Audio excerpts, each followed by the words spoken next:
2024 export சம்மிட்டினுடைய convener இளைஞர் சரவண பிரபு அவர்களே, export promotion centre என்ற இபிசி அமைப்பினை 2010ஆம் ஆண்டு துவக்குகின்ற பொழுது அதனுடைய தலைமை பொறுப்பை ஏற்று கடந்த 14 ஆண்டுகளாக இந்த பகுதியில் ஏற்றுமதியில் ஒரு புரட்சியையே ஏற்படுத்தி வருகின்ற நம்முடைய தலைவர் திரு திருப்பதி ராஜன் அவர்களே, இந்த சம்மிட்டுக்கு கன்வீனர்களாக சிறப்பாக பணியாற்றி கொண்டிருக்கக்கூடிய அருமை நண்பர்கள் திரு ராமகிருஷ்ணன் அவர்களே, திரு ராஜமூர்த்தி அவர்களே, இந்த சம்மிட்டுக்கு ஆலோசகராக இருக்கக்கூடிய டிஜிட்டல் தலைவர் திரு முத்து அவர்களே, இப்பொழுது இங்கே உரையாற்ற வருகை இருந்திருக்கக்கூடிய மலேசியா மெய்க்கியினுடைய தலைவர் திரு திருநாவுக்கரசு அவர்களே, அவர்களுக்கு ஒரு தகவல், 20 ஆண்டுகளுக்கு முன்னால் நாங்கள் வர்த்தக சங்கத்திலிருந்து மலேசியாவுக்கு வந்திருக்கின்ற பொழுது மெய்க்கியுடன் ஒரு புரிந்துணர்வு ஒப்பந்தம் ஏற்படுத்தி இந்தியாவுக்கும் மலேசியாவுக்கும் இடையேயான ஏற்றுமதி இறக்குமதி வணிகத்தை ஊக்குவிப்பதில் நாங்கள் துணையாக இருந்தோம் என்பதை இந்த நேரத்தில் நான் மகிழ்ச்சியோடு தெரிவித்துக் கொள்கின்றேன். இன்றைக்கி இந்த சம்மிட் ராஜன் பேசும்போது சொன்னார், 6 சாப்டர்ஸ், 1400 மெம்பர்ஸ், நிறைய செமினார்ஸ், எவ்ரி இயர் இந்த மாதிரியான சம்மிட், அந்த சம்மிட்டில் நிறைய செஷன்ஸ், அதுவும் எல்லாம் பிரபு சொன்ன மாதிரி எல்லாம் ஒரு எஜுகேட்டிவ் செஷன். அதாவது ஏற்றுமதியில் திருப்பதி ராஜன் புரட்சியை ஏற்படுத்தியிருக்கிறார் என்றால் அதற்கு முக்கிய காரணம் ஏற்றுமதி என்பது ஏதோ சில பணக்காரர்களுக்கு, அதிகமாக வெளிநாடுகளுக்கு சுற்றுப்பயணம் மேற்கொண்டவர்களுக்கு, மிகுந்த அறிவாற்றல் உள்ளவர்களுக்கு மட்டும்தான் என்ற மாயையை என்னை பொறுத்தவரையில் தமிழகத்திலே உடைத்தெறிந்தவர் நம்முடைய திருப்பதி ராஜன் என்று நான் சொல்வதிலே மகிழ்ச்சி அடைகின்றேன். எம்எஸ்எம்இ என்று சொல்லக்கூடிய சாதாரண சிறு தொழில் வணிக பெருமக்களையும், ஹவுஸ் ஒய்ஃப், இன்றைக்கெல்லாம் லேடிஸ் ட்ரேட் அண்ட் இண்டஸ்ட்ரியில் அதிகமாக இன்வால்வ் பண்ணக்கூடிய சூழ்நிலையில் அவர்களுக்கு மிக பொருத்தமான இந்த ஏற்றுமதி வணிகத்திலே அவர்கள் எப்படி ஈடுபடலாம் என்பதையும், ஈவன் ட்ரேட் அஃபீஷியல்ஸ், இப்படிப்பட்ட சாதாரண சாமானியர்களை எல்லாம் ஏற்றுமதியாளர்களாக ஆக்க முடியும் என்பதை நிரூபித்து எவ்ரி இயர் ஃபஸ்ட் டைம் எக்ஸ்போர்ட்டருக்கு அவார்டு கொடுத்து ஊக்கப்படுத்தி வருகின்றார்கள். அதனால தான் இங்கே நிறைய ஸ்டூடெண்ட்ஸும் வந்திருக்காங்க. நாமும் ஏற்றுமதியாளராக ஆகலாம், என்னென்ன கருத்துக்களை எல்லாம் இங்கே சொல்கிறார்கள் என்பதை தெரிந்து கொள்வதற்காக வந்திருக்கின்றார்கள். அனைவருக்கும் நான் தலைமை பொறுப்பை ஏற்றுக்கொண்டுள்ள வேளாண் உணவு தொழில் வர்த்தக சங்கத்தின் சார்பாகவும் அக்ரோ ஃபுட் ட்ரேட் சென்டர் சார்பாகவும் எனது வரவேற்பினை நான் தெரிவித்துக் கொள்கின்றேன். ஒரு தீம் கொடுத்துருக்காங்க, நல்ல தீம், அதை பற்றி கூட பிரபு சொன்னார்கள். எக்ஸ்போர்ட் எவல்யூஷன் என்று, ஏற்றுமதியில் பரிணாம வளர்ச்சி. என்ன ஒன்றா இருந்தாலும் அது பரிணாம வளர்ச்சி பெற்றுக்கொண்டே வர வேண்டும். அந்த பரிணாம வளர்ச்சி என்று சொல்லுகின்ற பொழுது உங்களுக்கு தெரியும், அதில் மாற்றம் இருக்க வேண்டும், முன்னேற்றம் இருக்க வேண்டும், சேஞ்ச் இருக்கணும், ப்ரொக்ரெஷன் இருக்கணும். அந்த மாதிரியான ஒரு அமைப்பை இந்த இபிசி பெற வேண்டும் என்ற நோக்கத்தோடு இந்த சம்மிட் அவர்கள் தீம் போட்டிருக்கிறார்கள். நிறைய ப்ராடக்ட்ஸ் எக்ஸ்போர்ட் பண்ணுறாங்க, அதை பற்றியெல்லாம் பேச போகிறாங்க. ஒரு எக்ஸ்போர்ட் அமைப்பை நடத்துகிறவர்கள் முதல்ல எக்ஸ்போர்ட்டை ப்ரொமோட் பண்ணணும், அது மட்டும் காணாது, சப்போர்ட் பண்ணணும், அது மட்டும் காணாது, ஃபெசிலிட்டேட் பண்ணணும், அது மட்டும் காணாது, எஜுகேட் பண்ணணும். ஸோ இந்த 4 விஷயங்களையும் மிக சிறப்பாக செய்யக்கூடிய அமைப்பு தான் இபிசி. இதை முதல்ல நீங்கள் தெரிந்து கொள்ள வேண்டும். அந்த எஜுகேஷன் பார்ட் ரொம்ப முக்கியம். திரு ராஜன் சொன்னது போல் சில பேரில் அந்த ப்ரொசீஜர்ஸ் தெரியாமல் எக்ஸ்போர்ட் பண்ணுறேன்னு சொல்லி சிக்கலில் மாற்றுற விஷயங்கள்லாம் நிறையா இருக்குது. இங்கே அப்படி இல்லை, பர்ஃபெக்டாக அந்த நுவான்சஸ் ஆஃப் எக்ஸ்போர்ட், ஏற்றுமதிக்கான நுட்பமான விஷயங்களை எல்லாம் மிக அழகாக தமிழிலே சொல்லிக் கொடுத்து அவர்களை கையை பிடித்து ஏற்றுமதியாளர்களாக ஆக்கக்கூடிய ஒரு அமைப்பு இந்த இபிசி என்ற அமைப்பு. இதில் நிறைய ஸ்டாட்டிஸ்டிக்ஸ் நான் சொல்ல விரும்பலை, ஆனால் சில விஷயங்கள் நமக்கு தெரிந்திருக்கணும். இப்போ வெல்கம் சார்.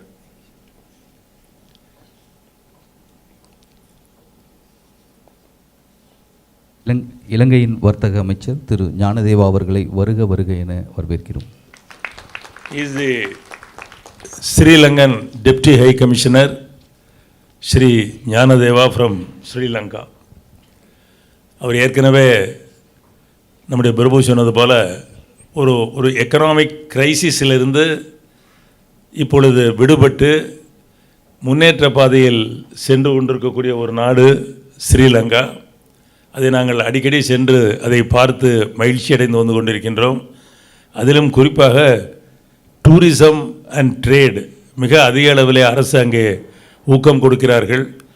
உங்களுக்கு கூட தெரியும், நாம் வைப்ரண்ட் தமிழ்நாடு பொருட்காட்சியை நாம் நடத்துகின்ற பொழுது, இன்டர்நேஷ்னல் பொருட்காட்சியை நடத்துகின்ற பொழுது ஸ்ரீலங்காவிலிருந்து தான் ட்ரேட் மினிஸ்டர் திரு வியாழேந்திரன் அவர்கள் வருகை தந்து he declared open that exhibition. So இப்போ அந்த எக்ஸ்போர்ட் பண்ணும்போது நான் சொன்ன மாதிரி இந்த 4 ஆஸ்பெக்டை டீச் பண்ண தான் அதை நம்ம ஒழுங்கான எக்ஸ்போர்ட் பண்ண முடியும். ஆகவே அந்த எஜுகேஷன் பார்ட்டை ரொம்ப சிறப்பாக நாங்கள் செய்து கொடுப்பதால் தான் பலர் வெற்றிகரமான ஏற்றுமதியாளர்களாக உருவாகி வருகிறார்கள். நாங்கள் எப்போவுமே ஏற்றுமதியை சொல்வோம், இது ஒரு அடிஷனல் ஏரியா ஆஃப் மார்க்கெட்டிங். உங்களுக்கு ஏற்கனவே டொமஸ்டிக் மார்க்கெட்டிங் இருக்கும். டொமஸ்டிக் மார்க்கெட்டிங் பண்ணுகின்ற அதே நேரத்தில் நமக்கு ஒரு எக்ஸ்டெண்டட் ஏரியா ஆஃப் மார்க்கெட்டிங் கண்டிப்பாக தேவை. அதனால் எல்லோருமே கண்டிப்பாக எக்ஸ்போர்ட் செய்ய வேண்டும். அது எக்ஸ்போர்ட் சிறப்பாக செய்கின்ற பொழுது you will do in the domestic market also still better. So அந்த மாதிரியான ஒரு கருத்தோடு தான் இப்பொழுது இந்த அளவுக்கு திரளாக இங்கே வருகை தந்திருக்கின்றார்கள். உங்களுக்கெல்லாம் மீண்டும் நான் வரவேற்பினை தெரிவித்துக் கொள்கின்றேன். நான் சொன்னது போல் நம்முடைய ஏற்றுமதி, அதாவது ஏற்றுமதின்னு சொல்லும்போது நம்முடைய திருப்பதி ராஜன் மெர்ச்சன்டைஸ் எக்ஸ்போர்ட்டை மட்டும் சொன்னார். உங்களுக்கு தெரியும், எக்ஸ்போர்ட்னு வரும்போது merchandise as well as service ரெண்டும் வரும்போது ஒரு நல்ல வளர்ச்சி நம்முடைய நாடு அடைந்து கொண்டிருக்கின்றது. சென்ற ஆண்டிலே, அதாவது 22-23 $776 பில்லியன் அமெரிக்கன் டாலர், இது ஒரு பெரிய வளர்ச்சி நாம் கண்டிருக்கின்றோம். 776 பில்லியன் US டாலர் அப்படின்னு சொல்லும்போது நீங்கள் ஒரு ரஃபாக எடுக்கிறா இருந்தால், ருப்பீஸில் எடுக்கிறா இருந்தால் 65 lakh crore அப்படின்னு நம்ம எடுக்கலாம். ஒரு 65 லட்சம் கோடி ரூபாய் அளவிற்கு நாம் மொத்த ஏற்றுமதி, நம் நாட்டினுடைய மொத்த ஏற்றுமதி வைத்திருக்கிறோம். அதை இந்த ஆண்டு நம்முடைய அமைச்சர் பியூஷ் கோயல் அவர் சொல்லியிருக்கிறார்கள், ஃபியோ அவர்களும் சொல்லியிருக்கிறார்கள், that will be 900 billion US dollar என்று சொல்லியிருக்கின்றார்கள். ஒரு 73 லட்சம் கோடியாக அது உயரும் என்று சொல்லியிருக்கிறார்கள். இது நமக்கு தெரியணும். அதாவது நாம் போகின்ற வழி, அதாவது ஸ்கேலப் பண்ணக்கூடிய வகையிலே, நமக்கு வாய்ப்புகள் அதிகமாக இருக்கக்கூடிய வகையிலே அது இருக்கிறதா என்று பார்த்தால், இன்று ஏற்றுமதி வணிகத்திற்கு மத்திய மாநில அரசுகள் கொடுக்கின்ற ஊக்கம், அதனுடைய வளர்ச்சி, இவைகள்லாம் மிக முக்கியம். இது ஒரு பக்கம். இப்போ நான் அக்ரோஃபுட் சேம்பர் ஆஃப் காமர்ஸினுடைய பிரசிடெண்ட் அப்படிங்கிற முறையில் சில தகவல்கள், இந்த எவல்யூஷன் சொல்லியிருக்காருல்ல, எக்ஸ்போர்ட் எவல்யூஷன், அதிலே ஒரு பரிணாம மாற்றம், ஒரு சேஞ்ச் அண்டு ஒரு முன்னேற்றம் இருக்க வேண்டும் அப்படின்னு சொல்லும் பொழுது நான் கேட்டுக்கொள்வதெல்லாம், அதாவது இப்போ house wife, retired officials, small businessman எல்லாம் எக்ஸ்போர்ட்டராக மாத்திரம். அடுத்து நான் டார்கெட் பண்ணியிருக்கிறது, நம்முடைய திருப்பதி ராஜன் அவர்கிட்ட சொல்லியிருக்கிறது, we must convert farmers as direct exporters. இதுதான் எங்களுடைய அடுத்த இலக்காக நாங்கள் வைத்திருக்கின்றோம். ஏன்னா ஃபார்மர்ஸ் நல்லா இருந்தால் தான் எல்லா ட்ரேட் அண்ட் இண்டஸ்ட்ரியும் நல்லா இருக்கும். உங்களுக்கு தெரியும், தீபாவளி சமயத்தில் பிஸ்னஸ் நல்லா இருக்கா அப்படின்னு கேட்கும்போது, இந்த வருஷம் வேளாண்மை நல்லா இருக்குது, அதனால் பிஸ்னஸ் நல்லா இருக்குன்னு சொல்லுவோம். So basic agriculture. So agriculture develop ஆனால் தான் trade, industry, everything will develop. So agriculture develop பண்ணும்போது agriculturalist should be taken care of. அவங்கள இது பண்ணும்போது அவங்களுடைய பொருள்களுக்கு அவர்களுக்கு அந்த அக்ரிகல்ச்சருங்கிறது இப்போ நவ் இட்ஸ் அன் இண்டஸ்ட்ரி, அவர்களுக்கு ஒரு லாபம் கிடைக்க வேண்டும், அவர்களுடைய லாபம் அதிகரிக்க வேண்டும் அப்படிங்கிறதா எல்லா அரசுடைய நோக்கமுமாக இருக்கிறது. இதில் நம்முடைய கான்ட்ரிபியூஷன், நம்முடைய ஏற்றுமதியாளர்களாகிய நாம் இப்போ ஏற்றுமதியாளர்கள் இங்கே இருக்கனா எல்லாருமே இன்றைக்கி அவங்க ஒரு ட்ரெயினராக மாறிடுறாங்க. ஒருத்தர் எக்ஸ்போர்ட் பண்ணால் அவர் இன்னொருத்தருக்கு சொல்லிக் கொடுக்குறார். ஸோ அந்த மாதிரி இது போய்கிட்டு இருக்குது. ஸோ நாம் விவசாயிகளை ஏற்றுமதியாளர்களாக மாற்றக்கூடிய ஒரு முயற்சியை நாங்கள் மேற்கொண்டிருக்கின்றோம். குறிப்பாக agro food chamber of commerce and இண்டஸ்ட்ரியிலிருந்து அதற்கான நிறைய கூட்டங்களை நடத்தி கொண்டிருக்கிறோம். உங்களுக்கெல்லாம் தெரியும், இன்றைக்கி FPOs நிறையா இருக்கிறாங்க, ஃபார்மர் ப்ரொடியூசர் ஆர்கனைசேஷன் சொல்லக்கூடிய அவங்க நிறைய அளவில் இப்போ சென்ட்ரல் கவர்மெண்ட் டார்கெட் 10,000 FPOs நம்ம நாட்டில் இருக்கணும் அப்படின்னு சொல்லி அவர்களெல்லாம் அதில் ஒற்றுமையாக அதில் ஃபுட் ப்ராசஸிங் நிறையா பண்ணுறாங்க. இப்போ நான் என்ன சொல்கிறேன்னா, நம்முடைய industrial people they must involve in food processing industry. Food processing industry is a sunrise sector அப்படின்னு நம்முடைய பிரதமர் மோடி அவர்கள் வேர்ல்டு ஃபுட்டு இந்தியா அப்படிங்கிற அந்த கான்ஃபரன்ஸில் 2-3 மாதத்துக்கு முன்னாடி தான் அவர் சொல்லியிருக்காரு. It's a sunrise sector of India. அதாவது வளர்ச்சிக்கு அதிக வாய்ப்புகள் உள்ள ஒரு செக்டார் அப்படின்னு பார்த்தீங்கன்னா ஃபுட் ப்ராசஸிங் செக்டார். அந்த ஃபுட் ப்ராசஸிங் செக்டார்லேருந்து நம்ம என்ன எக்ஸ்போர்ட் பண்ணுறோம், இது ரொம்ப முக்கியம். ஏன்னா ஃபுட் ப்ராசஸிங் செக்டருக்கு டொமஸ்டிக் மார்க்கெட்டு இருக்குது, இன்டர்நேஷ்னல் மார்க்கெட்டு இருக்குது. அதில் இன்டர்நேஷ்னல் மார்க்கெட் ஒவ்வொரு வருஷமும் 13% வளர்ச்சி அடைந்தே போய் கொண்டிருக்கின்றது. இப்போ இதில் பார்த்திங்கன்னா இந்த ஒரு 9 months இப்போ இதில் 2023 ஏப்ரல்லிருந்து டிசம்பர் வரைக்கும் இருக்க இந்த 9 monthsலே பார்த்திங்கன்னா $19.69 பில்லியன் $19.69 பில்லியன் $1,60,000 கோடி ரூபாய் அளவுக்கு ப்ராசஸ்டு ஃபுட்டு மட்டும் நம்ம எக்ஸ்போர்ட் பண்ணியிருக்கோம். நான் ஏன் அதை சொல்கிறேன் அப்படின்னு கேட்டிங்கன்னா, நீங்கள் கொரோனா பீரியடில் கூட பார்த்துருப்பீங்க, எல்லா செக்டாருக்கும் ஒரு செட்பேக் இருந்தாலும் கூட ஃபுட் ப்ராசஸிங் செக்டாருக்கு அந்த அளவுக்கு செட்பேக் இல்லாமல் இருந்ததற்கு காரணம் த்ரூ அவுட் இந்தியா ஃபுட் தேவை, டொமஸ்டிக்காக இருந்தாலும் சரி இன்டர்நேஷ்னலாக இருந்தாலும் சரி. ஸோ ஃபுட் ப்ராசஸிங் செக்டாருக்கு போகும் பொழுது அந்த ப்ராசஸ்டு ஃபுட்டு, ஏன்னா இப்போ மத்தியானம் அவர் டாக்டர் அழகு சுந்தரம் பேச போகிறார். அவர் தெரியும் உங்களுக்கு தமிழ்நாடு ஏபெக்ஸ் அப்படின்னு ஒரு ஆர்கனைசேஷன் இருக்குது, Tamil Nadu agri processing and export அப்படின்னு சொல்லி ஒரு TAN ஏபெக்ஸ் அப்படிங்கிற ஒரு கமிட்டி, அதனுடைய CEO தான் டாக்டர் அழகு சுந்தரம். அதாவது மத்திய அரசும் சரி மாநில அரசும் சரி ப்ராசஸ்டு ஃபுட் ப்ராடக்ட்ஸுக்கு முக்கியத்துவம் கொடுத்து அதனுடைய ஏற்றுமதியை ஊக்கப்படுத்த வேண்டும் என்பதற்காக பல்வேறு திட்டங்கள் பல்வேறு ஊக்கங்களை எல்லாம் அளித்து கொண்டிருக்கின்றார்கள். இதை நீங்கள் தெரிந்து கொண்டு நிச்சயமாக ஒரு நிறைய விஷயங்களை சொல்வார்கள். அதில் நீங்கள் அந்த ஃபுட் ப்ராடக்ட்ஸை எக்ஸ்போர்ட் பண்ணக்கூடிய அளவிற்கு நீங்கள் எல்லாம் உயர வேண்டும். இந்த ஆண்டுக்கு இப்போ 9 months நான் 1,60,000 அப்படின்னா ஃபுல் இயர் வரும்போது 1,90,000 crore அது இருக்கும் என்று சொல்லியிருக்கின்றார்கள். ஸோ நான் இதெல்லாம் இது ஸ்டாட்டிஸ்டிக்ஸ்லாம் நீங்கள் மறந்துடுங்க. அதாவது இதெல்லாம் எதுக்குன்னா, வளர்ச்சியை நோக்கி நாம் சென்று கொண்டிருக்கின்றோம். வளர்ச்சிக்கான வாய்ப்புகள் மிக அதிக அளவில் இந்த ஃபுட் ப்ராசஸிங் இண்டஸ்ட்ரிக்கு இருக்கின்ற காரணத்தினால் நீங்கள் எல்லாம் அதை ஃபுட் ப்ராசஸிங் இண்டஸ்ட்ரியிலும் இருக்க வேண்டும், அதை ஏற்றுமதி செய்கின்ற அந்த ஒரு பரிணாம வளர்ச்சியையும் நம்முடைய EPC எடுக்க வேண்டும் என்பதுதான் என்னுடைய ஒரு வேண்டுகோள். அதே நேரத்தில் நான் திருப்பதி ராஜன் நம்முடைய பிரபு எல்லாருமே ஜிம், அதாவது குளோபல் இன்வெஸ்டர்ஸ் மீட்டில் சென்னையில் நாங்கள் எல்லாம் கலந்து கொண்டோம். மிக அருமையான ஒரு கூட்டமாக அது இருந்தது. நிறைய ஃபாரின் இன்வெஸ்ட்மெண்ட்ஸு கையெழுத்திட்ட தகவல் எல்லாம் உங்களுக்கு தெரியும்.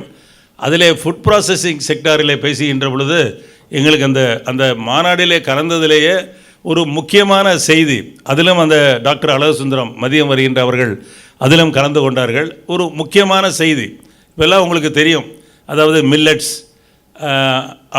அப்புறம் முருங்கை, பனை, இதெல்லாம் இப்போ நிறையா பேசுகிறோம், இதெல்லாம் எக்ஸ்போர்ட் பண்ணணும் அப்படின்னு பேசுகிறோம்.